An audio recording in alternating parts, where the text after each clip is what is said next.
Well, hello again. I am Jaby Koay, joined by Michael BOOSE. Hello, hello. Michael BOOSE has finally seen Sinners.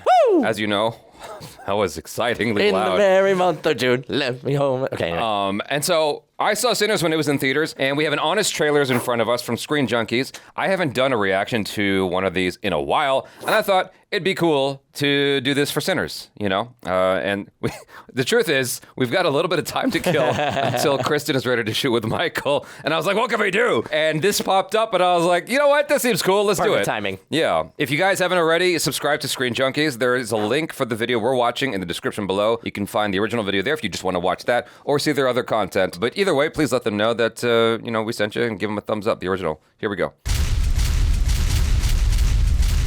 All right, let's go.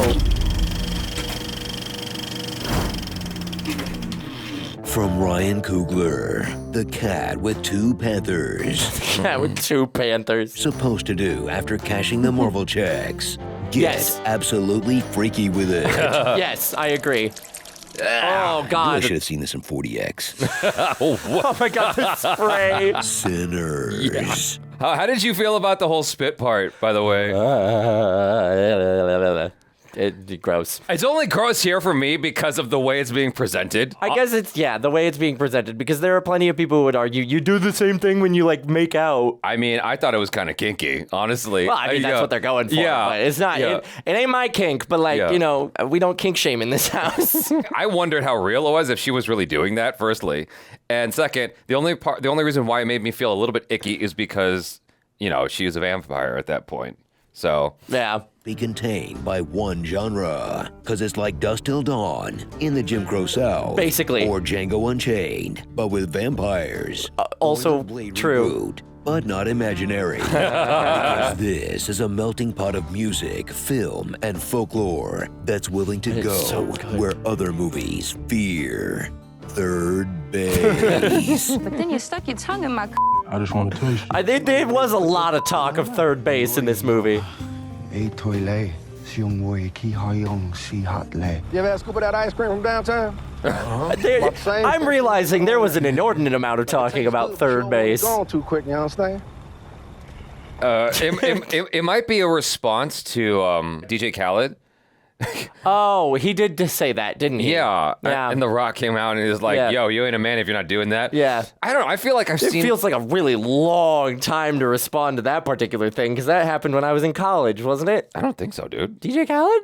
Him saying that on the... That he doesn't go to third base? I don't know anymore. Maybe you're right. Every time is compressed when it's behind me now. So I don't know. Fair enough. But I don't think there's actually a relationship between that. But there does seem to be a thing where some guys are just like, I don't do that, which is weird to me. Yeah. Because I don't know how much... I don't know how far we go down this rabbit hole. Yeah, I've always been interested in that even before any activity was happening in that area for me. So I don't know why there's a weird thing about it, but I feel like I've been exposed to it a lot in movies. That's the weird thing. But here, I guess they were putting a lot of emphasis on it. Yeah. So and they do a really good job of presenting just how much emphasis was on it. yeah, I never finished the movie History of Violence, but I know it happens in that. And I know it happens in the Ryan Gosling film, Blue Valentine. There's a lot of reference to it in Don't Worry, Darling as well. Okay. Just off the top of my head. So, you know what? Good for them. Yeah. If he wanted to, he would, ladies. Yeah, exactly. That's what I'm saying. Yeah. Tarantino has the foot, but Coogler's got the box. The box. Boy, found that button, didn't you? Oh, my God. Michael Get a load of my Keaton kid cousin. Stars as the guy your girl is thinking of. Baby, you drew. A man That's a lot of Honestly. troll. him twice. They cast him twice. Each of the Smokestack twins. Smoke is cool and wears blue, like he's in a spin-off to Boardwalk Empire. Nice. So I was supposed to be in Chicago working for Capone. Yeah, we back now. While Stack is more hostile and wears red. More hostile. From State Farm. Oh, my God. And Nice. both of them are victims of an oppressive society, one that limits their opportunities just for being black. And for the stealing spit. from the mob. We hit, just not the way you thinking. And a few murders here and there. Y'all ready to chill? Neither of those guys died, though. I seen men die ways I didn't even know was possible. Also pimping. When you was selling ass out in Little Rock, you ever let John pay with a promissory note? I feel bad for the other folks who died, but the twins had it coming, no? The twins had it coming. Way to give away the ending of the movie. They're Well, it's honest trailers. Yeah. kind of vampires. An Irishman. Record executives. I want your stories, and I want your songs. These bloodsuckers have seen less sun than the real Irish. But otherwise, they follow the same rules Bram Stoker dreamt up on laudanum. Laudanum. And sunlight are super effective.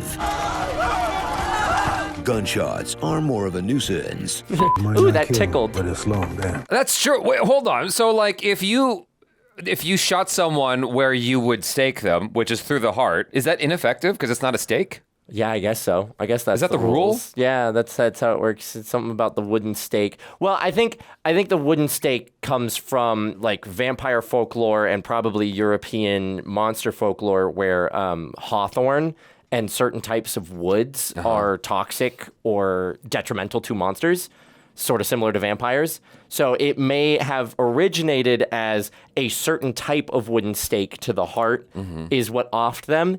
And then over time, it's evolved into the simpler, it's just a wooden stake But if to you the have a heart. silver bullet, then it's okay. If you got a silver bullet, that works. All right. If the vampires aren't immune to silver. Or you coat the bullet in hawthorn wood or whatever you were talking about. Oh, yeah. Infuse it with hawthorn sap or something. I don't know.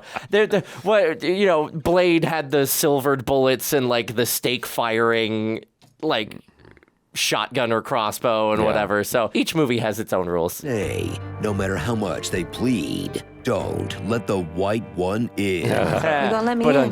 You wouldn't mind us coming in now, would you? Remember, the greatest lie the devil ever told was in the club we all fam. In the club, we are all family. Oh, Are God. you racist? Oh, God. Real as Coogler raises the stakes for an hour before any literal stakes get raised. True. As Yeah. the first half is about hiring staff for a Deep South Dave and Buster's. Deep South Dave and Buster's. The talent you only find by meeting a stranger at the crossroads. Nice. Annie, hoodoo, not voodoo. I don't know who do. Who knew? She's the source of All Smoke's mojo. And yes, that is his bag, baby. You still got that mojo bag.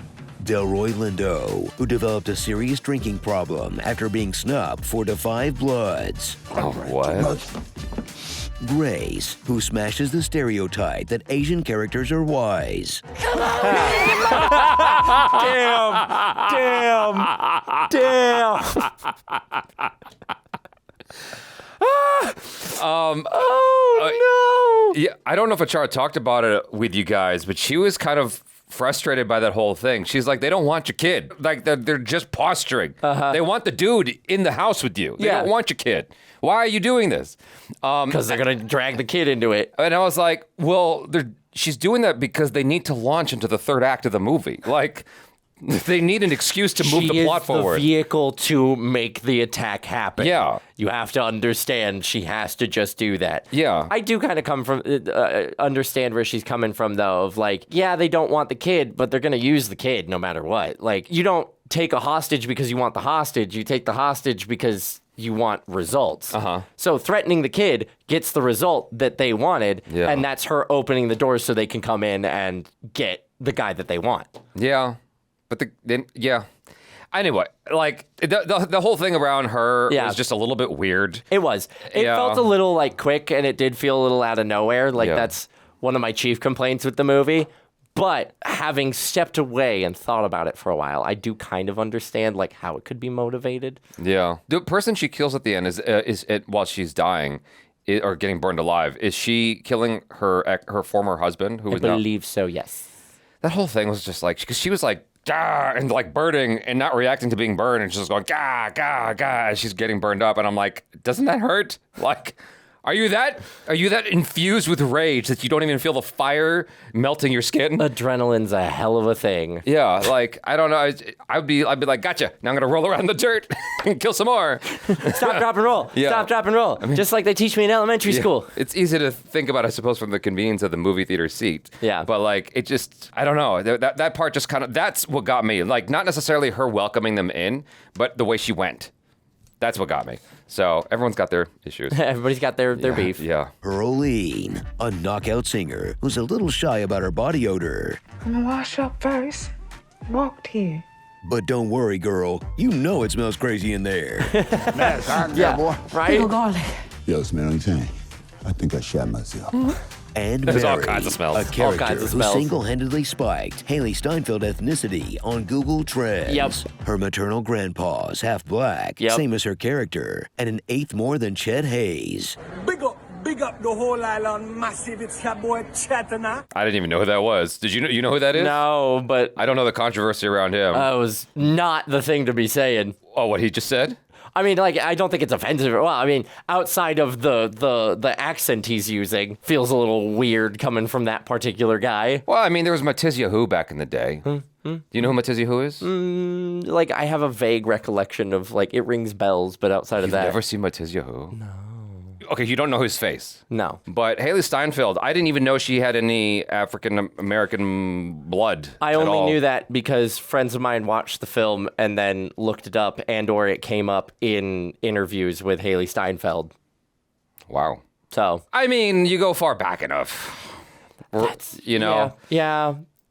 we all come from that region of Yeah, the we world. all come from So, theoretically the same spot. yeah. Oh, so fun fact. Okay, after watching the movie True Romance, sorry, long departure here. We're never finishing this. After watching the movie True Romance, there's a whole monologue in there between Dennis Hopper. It's Dennis Hopper directed at Christopher Walken. Okay. And he's trying to antagonize Christopher Walken, who's Sicilian. And Dennis Hopper, this is all Tarantino's writing. Christopher Walken is being antagonized by the fact that the Moors invaded Sicily. And Dennis Hopper's making the point that the Moors are black. And I was like, well, I'm Sicilian. And so I looked it up, and it's like, it's a different part of Africa. Yes. And I was like, oh, okay. Here I was hoping. Just really hoping to put that card in your wallet. Yeah. Is what you're saying. I mean, it would have been cool as a means of it, you know, just being like, we're all connected. But it's a different part of Africa altogether. Yep. So, Yep. anyway. Final 6 survivors hold out against the Horde. Plus these 2 randos who just show up to be cannon fodder, I guess. Oh, yeah, yeah, right. I mean- They were there. Then, once yeah. the dust has settled, They were just hiding there's some the bag. KK Call of Duty at the end. Which Why is not? excellent. Because we had to get achievement But the real heart of unlocked. the film isn't the action. It's the music. Yeah. Whether Yeah, it's songs that are 1000%. wider than a Vampire Weekend show. Did you watch it again in theaters? No. When I pick poor, I've been clean. Or blacker than a fish fry at a juke joint. Or the film's peak. Oh my where God, that Rolling moment Loud was and amazing. Essence Fest double booked the Natural History The Museum. Natural History Museum. This moment was instantly iconic. So good. This song is a bop, huh? Boy, am I glad I had up this function. What a hoot. Am I right or what, Quinn? That moment was, to me, there are sometimes you'll come across a moment in movies and it's like, that's just instantly iconic in cinematic history. You know, like we were talking the other day about Glory, and I don't like to give away what we've watched in advance. The curl in of like a cat that's done something they're not supposed to. Yeah, anyway. The teardrop moment, it's like, immediately that's just seared into cinematic history, right? Yes. And I feel like that whole sequence instantly is the same thing. It's so remarkable and so profound when you see it. You're like, if nothing else, you will remember that. You know? For sure. Like that will be like one of the final memories I have when I'm 102. Can't remember anything else. Yeah, exactly. Full of ass, immolation, Lots of immolation. There it and is. the downsides Yeah, of see, she's just like assimilation. burning. Together. Forever. Check out Sinners. It may not be perfect. Like, where did these dudes go? Yeah, that's But true. That's a Ryan good point. They never Coogler came needs back. a blank check to do whatever he wants next. Or cash. Who would you rather want owning the movie? David Zaslav? Wait, what? Hold on, what? Wait, hang on. What? Oh, what the hell? This feels shockingly like another movie we just put out on the It channel. feels shocking. Like what? Another movie we just put out on the channel. I just am trying to cash my check. Oh. Yes. It hit me. What? You didn't do it with the same. I know. I did not. I can never reach Taraji P. Yeah. Henson in like quality and Yeah. intensity, but you know. I was thinking of a comedy movie. I'm like, I don't know what comedy we're talking about right now. It is not comedic. It's not comedic. Or the guy who geeks out on aspect ratios. It's 65 millimeter. Did you see this video? Resolution, even shallower. No, I haven't, but now I feel like I need to. Meaning, because we shot the film using 2 different camera systems. On one of our formats, the Ultra Panavision 70 millimeter format. Oh my God. It's exposed with these 5 perforations. The other format that we Let me tell you about my special interest. film 15 perf. That's a digital cinema package. It's a digital format of projection. He went down the whole thing. Amazing. 27621. It's an incredible experience to watch. It's like a 15-minute video. That projector running behind you. Yeah, he went down the whole nerd fest, and he actually helped me to understand one thing I didn't know about, which is the 70 millimeter. I was always confused about 70 millimeter because the term is used for both IMAX and the wide aspect ratio. I didn't realize it's the same exact film stock. Just put on it. Just put it side. Exactly. And so Sinners was the very first film to employ both of those, which is just highly unusual. I still don't know why he did that. It was just he wanted to, and I'm like, that's good enough. Fair enough. That was a choice he made. It's like I don't necessarily understand it though, because when it switched to IMAX, I'm like, I don't necessarily see the correlation here. Like when I watched Hunger Games Catching Fire, whichever the second one is. Yeah. It switches to IMAX and I'm like, I get it. Like that's how you do this. I understand. Yeah. Yes. Whereas when it switched to IMAX in Sinners, there was only like 1 or 2 scenes where I was like, that makes sense. Outside of those 2 moments, I didn't understand why he would do it. Every time I talk about the Rocky Road to Dublin scene, though, I'm like, thank God it's in IMAX. Yeah. I don't know why you made that choice, but thank God you did. Which one? Which part? The when the vampires are singing the Irish ditty. Oh, Rocky Road to Dublin. gotcha. Yeah. I'm like, thank God for that. Ring. And twin. And twins. I love Vamp. Son of a preacher man. Nice. The schmuck of the Irish. She God. cooked. They ate. All that jazz. jazz. A dream. All that by jazz. both things. 8 Mile. A Model T 8 driving through Mile. a cotton field. Oh, I missed the 8 Mile one. Hold on. Oh, 8 8 Mile. That's Mile. hilarious. 8 Mile. Oh my God. Mile.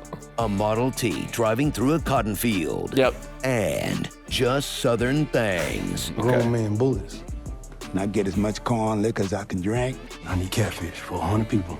Catfish. Sharecropper from Sunflower Plantation. And a lynching right there in the railroad station. You hardwood? Spitting. I'm gonna bit you, sucker. You don't know that reference. Oh my God. Okay, so there's a movie called I'm Gonna Get You, Sucker. I'm Gonna Get You, Sucker. And Courtney Wright has been trying to get me to watch that movie for a while. And I started it, but I haven't finished it. And I think that it should be a reaction either with you and me or like a 3-person reaction or something. We'll All see. right, roger that. I haven't decided on that one yet. Anyone else? Great watch joke the I'm gonna get 1990s later. One where they're trapped in a planet Hollywood. You keep dancing with the devil. Anyway, that was fun. That was great. Yeah. That was great. Yeah. I love honest trailers because they do a really, really good job of taking all the things of like a great movie or not a great movie and being like, okay, we're just going to now acknowledge all of the kind of silly things that happened in that movie, right? Like the pointing out just how much they talk about getting to third base. Yeah. And then you're suddenly thinking back to the movie proper and you go, damn, they did really talk about that a lot. Huh.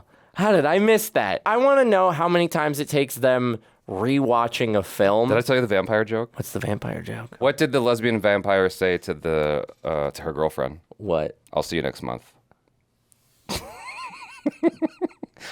You know what's funny? It's like that sounds like such a dude joke. I heard that from a woman. I love that. That's great. Oh my God. This woman said 2 jokes, and I never forgot them. And I don't even know her. This was like I was waiting behind her in line at the courthouse to pay for my fees. And she said this to her boyfriend, and she was laughing hysterically. I'm like, that's funny. I love that. So she just like pulled it up on her phone. And it was no, she just knew it. Oh my God, amazing. So her other joke was, I'm going to fuck this up. Why do women talk more than men? Why? Because women have 2 sets of lips and men have 1. Again, I heard this from a woman and I never forgot it. It was like seared into my brain immediately. I'm like, that's hilarious. Oh my God. Anyway, yes. I just busting those out in the line at the courthouse. Like, yeah. That's great. Like, Yeah. Where else would you?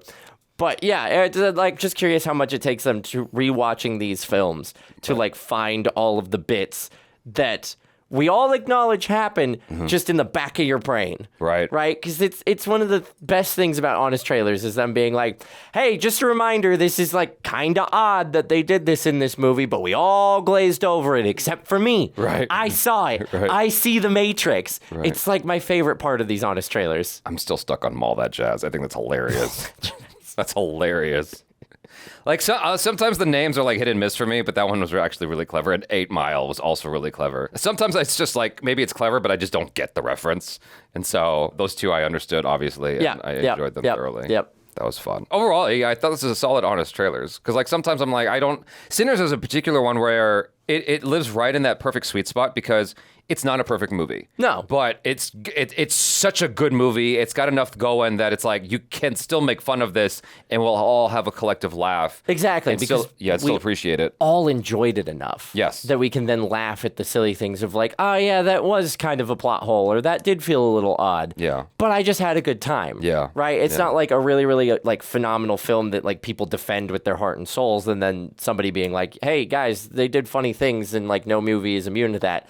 And then you get the like rabid fans being like, no, it's a perfect movie. How dare you? Yeah. Or vice versa.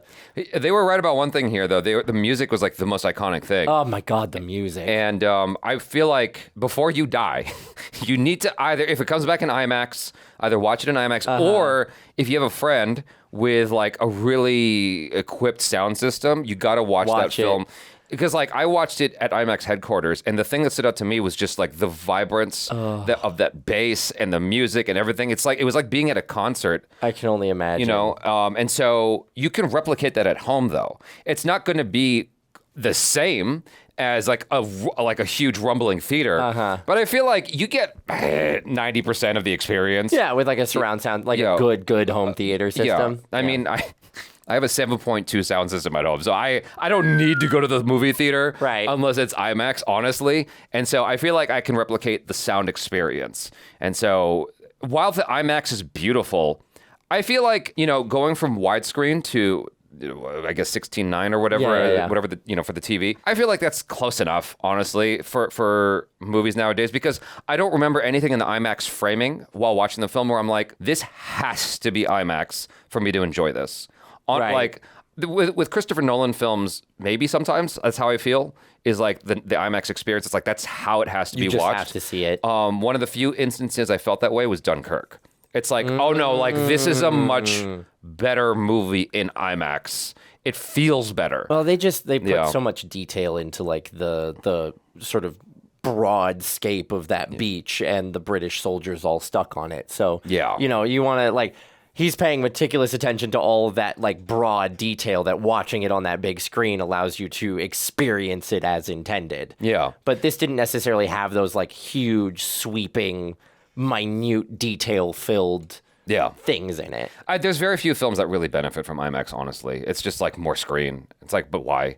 It's just less focused is honestly what it is. Yeah. And so they just try to shoot a movie like a regular movie. I'm like, that's not what IMAX is for, though.